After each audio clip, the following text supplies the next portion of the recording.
Bonjour à toutes, bonjour à tous. Merci d'être là et de me rejoindre pour ce live un petit peu particulier.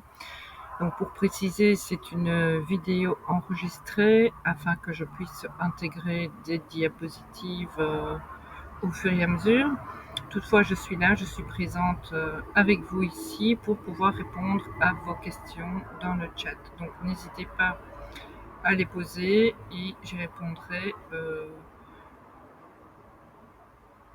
directement dans le chat, ou alors je ferai une vidéo spécifique pour répondre à toutes vos questions que vous pourriez vous poser.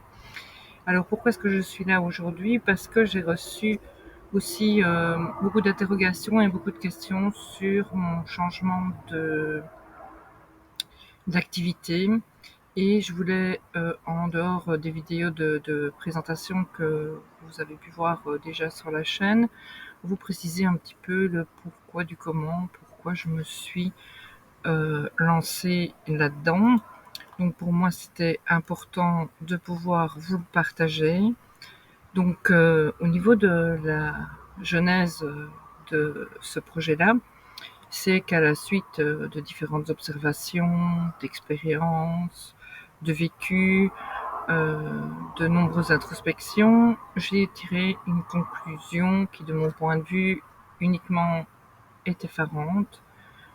Je trouve et je perçois que les gens et le monde, les familles, les relations sont en grande souffrance. Alors, la première étape, ça a été une prise de conscience.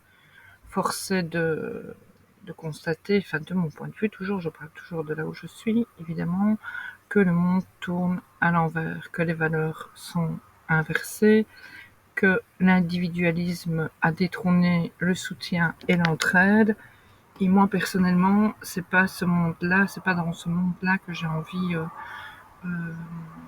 d'évoluer. Et ce n'est pas celui-là que j'ai aussi envie de laisser aux générations suivantes. Alors je me suis posé la question de savoir comment aider, puisque moi-même, et j'imagine plein d'autres personnes souffrent de ces dysfonctionnements et ont du mal à retrouver de la joie, ont du mal à se sentir heureux, ont du mal à être bien. Je me suis dit, mais comment pouvoir aider, et qu'est-ce que je peux apporter de plus que tout ce qui est déjà présent en ligne sur Internet et ce genre de choses. La première étape, ça a d'abord été de pouvoir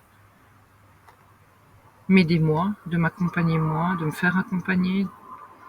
Je devais d'abord apaiser mes propres traumas. Je devais d'abord aller analyser mes croyances limitantes, mieux me connaître. Ça, c'est vraiment une étape importante, parce que parfois on peut se sentir perdu par l'influence, par l'impact que votre environnement, que vos relations peuvent avoir sur vous, notamment pour les profils qu'on appelle atypiques, les hauts potentiels émotionnels, les hypersensibles, l'hypersensibilité faisant partie de ces hauts potentiels. De pouvoir retrouver la confiance et l'estime de moi, afin de pouvoir justement vous proposer des outils, de pouvoir vous en parler de façon plus claire, plus lucide. Et donc, la troisième étape, c'est de passer à l'action. C'est ce que je fais maintenant depuis quelques mois. C'est mon troisième burn-out qui s'est déclaré fin d'année dernière, qui m'a fait prendre conscience que ce n'était plus possible pour moi de vivre de telles souffrances, alors que j'avais le sentiment de donner évidemment le maximum de moi-même dans toutes, je parle surtout professionnel, mais aussi relationnel, dans beaucoup de relations, dans beaucoup d'activités. Et donc il est temps aujourd'hui que je m'aligne avec ma route, avec ma mission, et de ne plus agir en fonction des autres, mais pour tous. Alors, quelles sont mes super pouvoirs. Mais d'abord, historiquement, voilà, je suis quelqu'un qui suis quand même relativement soutenante. Donc lorsqu'il y a des prises de conscience, on se sent perdu, car les repères s'effondrent. Et donc je suis là aussi pour éviter que l'effondrement ne dure dans le temps et qu'on puisse commencer à remonter euh, rapidement, même si quand on est dans des phases soit de dépression, soit de burn-out, ce genre de choses, on est vraiment complètement perdu. Un autre de mes super pouvoirs, c'est l'écoute. Ça m'a été aussi enseigné, mais c'est déjà à la base une prédisposition. À savoir aussi que savoir écouter, ça se travaille. Bien souvent, on écoute, mais sans entendre et sans comprendre. Hein. Donc voilà, savoir écouter, comme je l'explique, n'est pas qu'un don, ça s'apprend. Ça vient et ça vient aussi lorsqu'on a plus besoin de se démarquer aux yeux de l'extérieur. Et donc j'ai une très bonne écoute active, puisque je ne suis pas ici pour convaincre qui que ce soit, je ne veux convaincre personne de quoi que ce soit. Tout ce dont je pense la société a besoin, c'est surtout d'être écouté, mais aussi entendu. Et donc le troisième point, l'observation, qui vient juste derrière, c'est entendre. Pour entendre au-delà des mots, j'observe avec attention, j'ai une certaine distance, donc je défocalise la situation. Ça me permet d'avoir une vue globale euh, des choses, d'une situation, d'un profil psychologique. J'entends évidemment ce qui est dit et surtout ce qui n'est pas dit. Ça, c'est un de mes super pouvoirs aussi. Alors, la vision. Donc, je regarde et j'observe énormément. L'observation, c'est vraiment quelque chose chez moi qui est instinctif. Souvent, lors d'une première approche, quelle qu'elle soit, je suis beaucoup dans l'observation et le silence. Ça me permet de percevoir les contradictions et les blocages. Un de mes pouvoirs préférés, c'est l'intuition. C'est de pouvoir ressentir lorsque j'échange avec une personne, je ressens l'énergie de la personne, son état émotionnel, et au-delà, je peux percevoir aussi certaines situations. Donc l'intuition, c'est mon outil préféré dans tout ce que je fais au quotidien. Et donc, le dernier pouvoir, c'est de pouvoir accompagner. Être accompagné pendant des phases de transition de sa vie, c'est une aide et un soutien précieux. Alors, quand je parle d'accompagnement, c'est vraiment accompagner. Je ne suis pas là pour vous distribuer des clés en main. Ça, j'en parle dans mes podcasts de nombreuses fois et je ne suis pas là pour vous dire qu'il y a un truc ou une chose à faire qui soit miraculeuse. C'est pas du tout mon propos.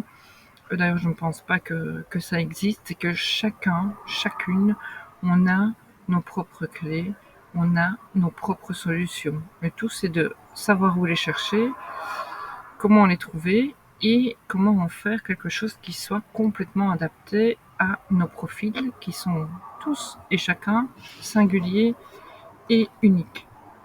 Pour appuyer un petit peu ce que je suis en train de vous dire au niveau du monde, de la société, c'est quelques chiffres que j'ai été rechercher pour pouvoir vous donner l'état d'esprit des populations. Donc les chiffres d'analyse de l'état d'esprit de la population selon l'IFOP. Il y a une grosse chute du nombre des personnes optimistes quant à leur avenir et à celui de leurs enfants. Il est vraiment en chute libre. Vous pouvez le voir ici sur le graphique que je vous mets depuis 2002 et 2022, donc 2 ans après l'événement mondial qu'on a tous connu, et 2024. On voit aussi que au niveau des des pessimistes. Les femmes sont beaucoup plus pessimistes que les hommes. Et ce qui est surprenant et ce qui, moi, me chagrine, c'est que la tranche d'âge 18-34 ans est quand même un haut taux de pessimisme, alors que c'est la période qui est censée être la plus une des périodes les plus géniales de la vie, dans le sens où on termine l'école, où on entame un cursus qui nous va, et puis on entre dans la vie active, on a plein de projets, des projets de maison, des projets de voyage et ce genre de choses. Qui est, enfin voilà, donc pour moi, cette période 18-34 ans, ben, ça m'inquiète. C'est ce qui me motive évidemment pour tout ça. Alors ici, voilà, je vous ai fait un petit graphique tout simple. Alors je vais pas être très longue là-dessus non plus pour pas faire des vidéos à rallonge. Je sais que vous aimez les formats courts. En résumé, quelle est ma volonté? Ben, c'est une volonté d'impacter le monde pour un meilleur avenir. Comment? À travers différents outils, qu'ils soient en autonomie et ou avec un soutien et des accompagnements personnalisés. Les deux sont possibles. J'ai le souhait d'améliorer tous les relationnels à travers la prise en charge singulière et personnalisée afin d'apaiser les traumas, les blessures et les émotions. Et ça, j'y viens régulièrement dans mes différents podcasts que je fais, que les traumas et les blessures qui ne sont pas apaisés, ça ne veut pas dire qu'il faut aller fouiller dans le passé, qu'il faut aller remuer tout ça comme certains peuvent le penser. Non, c'est juste avoir une forme de conscience des choses, c'est de pouvoir les comprendre. Et dès que ces traumas, ces blessures sont conscients, sont remontés à la conscience, sont vus, ben, on peut évidemment les remercier et ça dégonfle tout de suite l'importance qu'on a entretenue en luttant contre. Je dis toujours, enfin, c'est pas moi qui le dis, c'est une phrase, tout ce contre quoi on résiste persiste. Et puis il y a une suite que je connais pas là tout de suite. Ce qui est vrai, plus on va lutter contre quelque chose, plus on va lui donner de l'importance, puisqu'on va être occupé, que ce soit mentalement, que ce soit physiquement ou autre chose, ou autrement, à lui donner de l'importance puisqu'il est présent tout le temps dans le combat. Donc voilà, je m'arrête là pour ça. Il y a tous mes podcasts qui existent ou dans lesquels j'en parle régulièrement. Et donc, dans cette activité, dans mon pourquoi, je nourris l'espoir qu'à travers ce qu'on appelle le développement personnel, qui est aussi un terme voilà, qui moi me plaît pas trop. Donc je l'appelle développement personnel décomplexé, donc sans prise de tête, sans dogmatisme, sans méthode qui va de A à Z, et il faut ne pas se tromper et ne pas sauter une lettre, sinon on sort de la bonne solution. Donc c'est pas du tout ça. Donc ici, moi, ce que je propose, c'est un développement personnel qui est complètement décomplexé. Donc j'ai pas de théorie, j'ai pas de pratique obligatoire ou qu'il faut absolument faire pour être heureux. C'est pas ça du tout. Moi, j'ai envie que le monde s'apaise, qu'il retrouve son bon sens et l'envie de vivre dans plus de joie et de bonheur durable. Alors, on en vient un petit peu plus au concret. Je propose différents outils qu'on va voir ici. Donc, on a ce qu'on appelle les coachings individuels et personnalisés, qui sont plus à destination des personnes qui sont en souffrance de l'hypersensibilité, des personnes qui sont en souffrance dans leur relationnel, de personnes qui sentent qu'elles procrastinent plutôt que de se mettre en route. Et donc, c'est une spirale un petit peu négative de laquelle on a difficile de sortir. Donc là, ce sont plutôt des tips, c'est plutôt une écoute active, comme je l'ai dit, c'est plutôt entendre ce qui n'est pas dit qui va me permettre de pouvoir vous apporter un focus qui est un regard donc qui est différent de votre propre regard. Parce que le regard qu'on a sur soi, il est quand même toujours un petit peu biaisé par tout ce qui nous compose, tout ce qu'on est au niveau émotionnel et au niveau à tous les niveaux. Et donc c'est parfois important. Moi, je me souviens encore aujourd'hui d'une phrase qui m'a été dite par une connaissance un jour où je faisais une victimite aiguë en disant oui, mais tu te rends compte, il y a ci, il y a ça, il y a tel, et la société, et ceci et cela. Et finalement, elle m'a dit, mais puisque ça t'arrive tout le temps, est-ce que tu ne regarderais pas un peu chez toi pourquoi ça se passe comme ça? Ben, bien évidemment, au début, j'ai fait gloups. Euh, Quand on est dans ce processus de victimite aiguë, comme je l'appelle, on n'a pas envie d'être responsable de ce qui nous arrive. Et pourtant, je pense que là est une des clés à aller investiguer, à aller voir, à aller regarder. Alors certes, c'est pas facile, hein, c'est plus facile de se décharger sur le dos des autres, mais moi en tout cas, c'est la clé qui a ouvert quelque chose. Voilà, donc les coachings, c'est un petit peu ça. C'est pas, je vais pas vous donner du travail à faire, je vais pas vous dire ce qu'il faut faire de nouveau. Ça va venir de vous. Moi, je vais vous questionner et vous apporter un regard à 360 degrés sur vous et peut-être vous mettre en lumière certaines choses que vous ne voyez plus ou que vous refusez de voir. Ça peut arriver. Ensuite, on a les accompagnements en parentalité. Donc la parentalité, pourquoi? Parce que le démarrage de la société, ben, ce sont les enfants, ce sont les futurs adultes de demain. Donc si en tant que parent, on n'est pas à l'équilibre, on n'a pas pris conscience de ses blessures, on n'a pas traité voilà, ces accès d'humeur où on vit dans une souffrance cachée souvent, hein. Puis on a parfois des croyances limitantes par rapport aux enfants, qu'il faut faire comme ci ou qu'il faut faire comme ça. Donc pour moi, c'est super important d'accompagner les parents dans leur parentalité, mais est-ce qu'on va vraiment parler de leur des problèmes qui sont rencontrés dans la relation avec l'enfant? Oui, bien sûr, mais on voit chaque fois, enfin moi en tout cas, je vais chaque fois ramener à eux, à qui vous êtes en tant que parent, à comment vous vivez votre vie en tant que parent, à comment vous gérez vos émotions, voilà. C'est c'est plutôt là-dessus que je travaille. Je m'appuie donc sur mes formations euh, en coaching, en parentalité consciente, en PNL. Euh,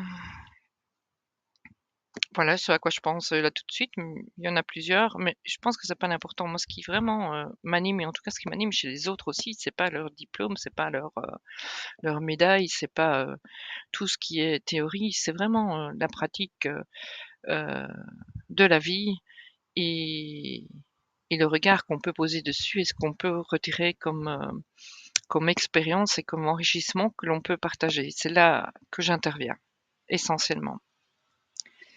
Alors après, oui, je vous ai mis quelques petits témoignages de personnes et de parents que j'ai accompagnés.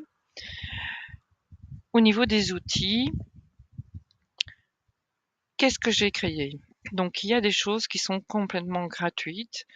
Euh, il y a un blog dans lequel je m'exprime très régulièrement, presque toutes les semaines. Il y a le podcast que j'essaye toutes les semaines, mais comme je suis encore très peu en énergie, puisque je suis toujours en burn-out, donc mon énergie n'est pas encore revenue au max. Je ne sais pas si elle reviendra un jour, donc je fais à mon rythme vraiment. Euh, voilà, je me respecte et je prends soin de moi. Donc un podcast qui s'appelle Une onde d'humanité, qui est disponible sur YouTube, qui est disponible sur toutes les plateformes. Il y a une newsletter. C'est maximum 2 fois par semaine. La première, c'est le lundi, avec le lundi ou le mardi, je crois, le mardi matin, avec les derniers articles du blog. Et peut-être une deuxième dans la semaine s'il y a des informations sur des nouveaux outils qui sortent et ce genre de choses. Vous avez aussi à disposition un test sur l'hypersensibilité qui est un test sommaire. Hein. Je ne dis pas que c'est un test scientifique, mais sommaire qui peut déjà évaluer un petit peu si vous ne savez pas vous situer.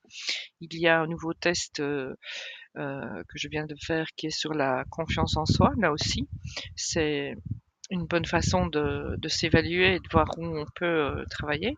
Il y a aussi l'appel découverte. Vous pouvez directement, via le site, aller dans mon agenda et réserver un appel avec moi de 30 minutes pour discuter d'une problématique ponctuelle. Après, en 30 minutes, je dis pas que je vais pouvoir vous donner la solution la plus adaptée, mais comme ça, vous pourrez au moins sentir, voir, apprécier la façon dont vous êtes écouté et entendu.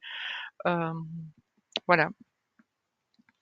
Il y a aussi à disposition en téléchargement un PDF que j'ai réalisé sur les bienfaits durables de l'apprentissage de soi, donc apprendre à se connaître. Ce que je vous ai dit tout à l'heure dans les choses, le point numéro 2 avant de me lancer, c'est qu'il a fallu que j'apprenne vraiment moi à me connaître. Et alors, bah, bien évidemment, on se connaît jamais entièrement, on se connaît jamais de façon complète puisque tout évolue, tout bouge. Donc aujourd'hui, je peux avoir un avis sur quelque chose et demain, je m'autorise d'en avoir un autre. C'est vrai que moi, je vis pleine d'incertitudes dans tous les niveaux et je n'aime pas, c'est vrai que j'apprécie peu quand on dit c'est comme ça et pas autrement parce que ça ferme des portes à beaucoup de choses. Donc moi j'aime que les choses restent libres et qu'elles puissent bouger en fonction de ce qu'elles doivent bouger. Et donc vous avez aussi actuellement un audio alchimique gratuit pour tester aussi ma voix, si ça vous convient, les petites musiques que je mets, ce genre de choses. Les audios alchimiques, ben, on va en parler tout de suite après. Il va y en avoir un deuxième ici bientôt. C'est prévu. Et peut-être que d'ici l'enregistrement et la sortie de la vidéo, peut-être qu'il sera déjà là. Alors, au niveau des outils que je propose, il y a ces fameux audios alchimiques. C'est le premier outil qui, pour moi, m'a inspiré et c'est un outil que j'ai développé sur base d'hypnose, sur base de PNL, donc la programmation neurolinguistique. J'aime mon côté créatif, aime y associer des petites musiques, des petits sons, parfois ça et là, parfois tout du long, parfois entre certaines phrases qui sont pour moi importantes. Ça vient pour moi accentuer, ancrer, donner l'énergie qu'il faut au pouvoir des mots. Donc ça renforce pour moi le pouvoir des mots. Dans les audios alchimiques, vous verrez aussi qu'il y a des espaces de silence, qu'il y a aussi parfois, et c'est peut-être contradictoire pour vous, mais pas pour moi, un certain débit, parce que les personnes à qui je m'adresse ici dans ce que je propose, c'est aussi des personnes avec des profils HP, HPE, hypersensibles, etc. Et moi, je sais que lorsque je fais une méditation ou lorsque je fais une séance d'hypnose, parfois, si c'est trop lent, ben, je décroche. Alors que pour certains, c'est la lenteur qui va faire que ils vont pouvoir entrer dans la profonde décontraction. Ben, moi, c'est l'inverse. Donc, je m'adresse évidemment et je fabrique des choses qui me ressemblent. Alors, vous avez aussi un programme de 21 jours pour changer de vie. Ce sont des mantras, donc c'est 6 mantras par jour sur 5 thématiques différentes que vous pouvez aller voir sur le site. Et j'ai aussi mis sur pied un gros atelier qui s'appelle l'atelier du papillon, qui est spécifique pour les hypersensibles et les hauts potentiels émotionnels. C'est la même chose, enfin c'est pas la même chose, mais voilà. Ils ont des caractéristiques similaires. Le haut potentiel émotionnel est quasiment hypersensible d'office. Je dis bien quasiment, attention, hein. J'aime pas les généralités non plus. Vous avez un journal de bord, bah voilà, il est ici, vous le voyez aussi sur la DIA. Moi, c'est un outil que j'ai créé et dont je me sers peut-être pas quotidiennement, mais très très très régulièrement. Vous avez un petit mantra du jour. Vous avez votre to-do list qui permet de décharger le mental, comme je l'explique très régulièrement. Ça fait de la place pour autre chose, ça fait de la place pour la créativité. Vous n'êtes pas en boucle sur vos factures à payer, sur le coup de téléphone à donner, sur voilà une démarche administrative à faire. Tout ça, voilà, je le mets là et moi du coup, ça me libère de l'espace pour créer d'autres choses. Et donc,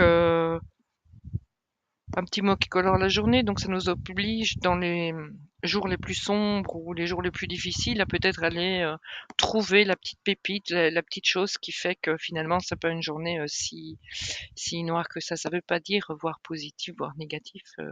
Ça c'est pour moi c'est un peu raccourci, mais c'est le principe, c'est l'idée. Et vous avez aussi le carnet de recettes de jus de légumes et de fruits, car ceux qui me connaissent depuis un petit temps savent que depuis 2020, je me suis mise au jus de légumes et de fruits. Et donc moi, ça m'a fait un bien fou, ça me fait encore un bien fou au quotidien, dans le sens où je suis pas une grande fan de légumes et de fruits à la croque et à manger. Et quand je les passe en jus, bah, évidemment, j'ai une quantité de vitamines et de minéraux qui est plus importante que du fait de ne pas manger, presque pas manger de légumes ou de fruits, même si je m'améliore encore chaque jour. Et donc, sur tous ces outils, vous avez le code SG20 de moins 20% qui est valable 24 heures, donc à partir du moment où je termine ce live. Vous pourrez y avoir accès à tous ces outils, A1, A2, A3, aux outils gratuits, tant que vous voulez. Voilà. Alors maintenant, si vous avez des questions, ben, n'hésitez pas. Je reste dans le chat. Je laisse la petite dia, merci, le temps de pouvoir répondre éventuellement à vos questions en fin de live ici. Peut-être les prochaines fois, vous voyez, je fais step by step, je ferai des vrais lives, hein, donc, mais voilà, je n'ai pas envie de me mettre de la pression pour gérer la technique et pour répondre en même temps au chat et pour passer les dias, donc je le fais comme j'estime que je le fais dans les bonnes conditions, sans stress, sans pression et tout cool. Donc voilà, si ça se coupe avant que vous n'ayez pu poser votre question, n'hésitez pas, mettez-les dans les commentaires, j'y reviendrai, soyez-en certains. En tout cas, merci à tous vraiment pour votre présence, merci pour vos retours, merci de me soutenir dans cet objectif qui est peut-être fou, mais en tout cas qui est le seul que j'ai envie de poursuivre aujourd'hui. Merci.